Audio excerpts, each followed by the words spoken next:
Hello everyone, welcome to blue money. Market बहुत ही भाग चुका है। उम्मीद है आप सब ने अच्छे रिटर्न्स कमाए होंगे। मार्केट कितना भी भाग ले, लेकिन हमें अपॉर्चुनिटीज ढूंढते रहना होगा। आज बात करेंगे ऐसे ही एक स्टॉक के बारे में, बात करेंगे ग्लेनमार्क फार्मा के बारे में। लेकिन उससे पहले अपने नेक्स्ट वीडियो में मैं आपको बताऊंगा एक स्टॉक के बारे में जो कि मुझे पर्सनली बहुत पसंद है, और उसे इवेल्युएट करेंगे आप मेरे मेथड से। तो जल्दी से सब्सक्राइब कीजिए हमारे चैनल ब्लू मनी को।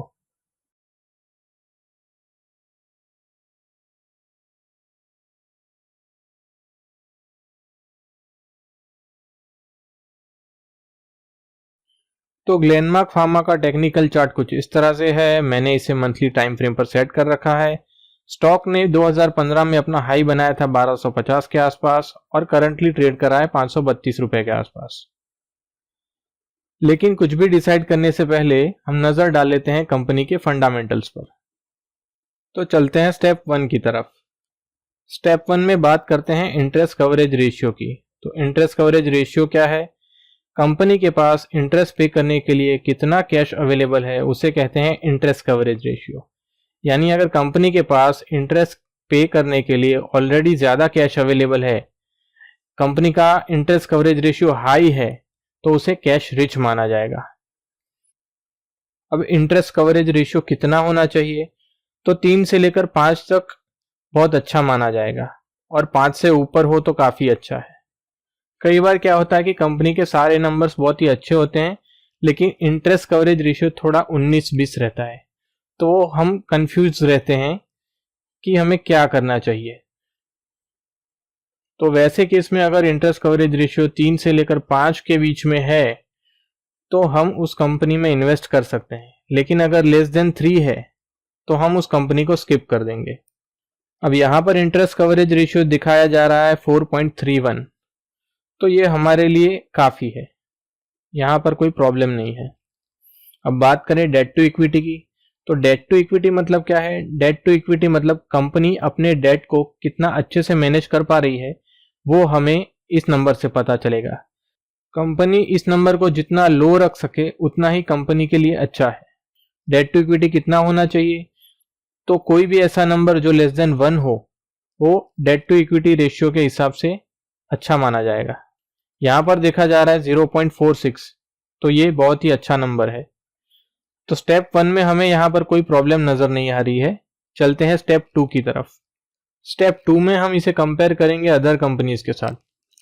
स्टेप 2 में इंटरेस्ट कवरेज रेशियो वाले कॉलम को देखें तो बाकी सारी कंपनीज इससे हायर इंटरेस्ट कवरेज रेशियो वाली हैं, और साथ में डेट टू इक्विटी वाले कॉलम पर नजर डालें तो इससे भी कई कंपनियां लो डेट वाली हमें मिल सकती हैं।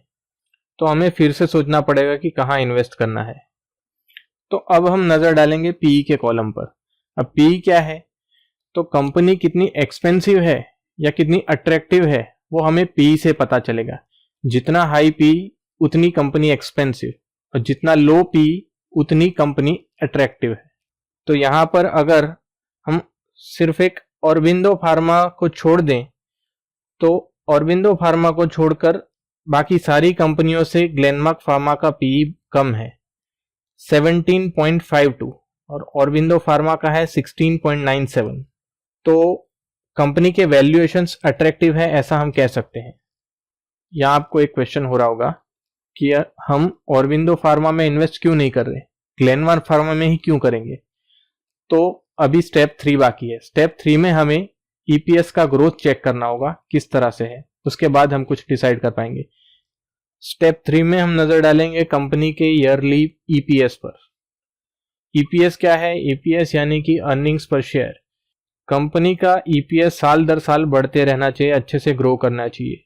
ईपीएस का ग्रोथ यानी कंपनी का ग्रोथ, ईपीएस में ड्रॉप यानी कंपनी की परफॉर्मेंस खराब है। अब क्योंकि हम इस पॉइंट पर इन्वेस्ट करना चाहते हैं, तो हम सिर्फ पिछले 5 सालों का ईपीएस चेक करेंगे।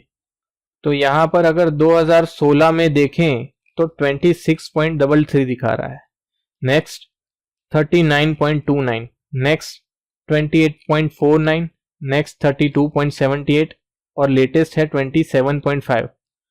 उसके बाद ट्रेलिंग 12 मंथ का 31.86 दिखा रहा है, जो हमें नेक्स्ट मार्च तक कंफर्म नंबर मिल जाएगा।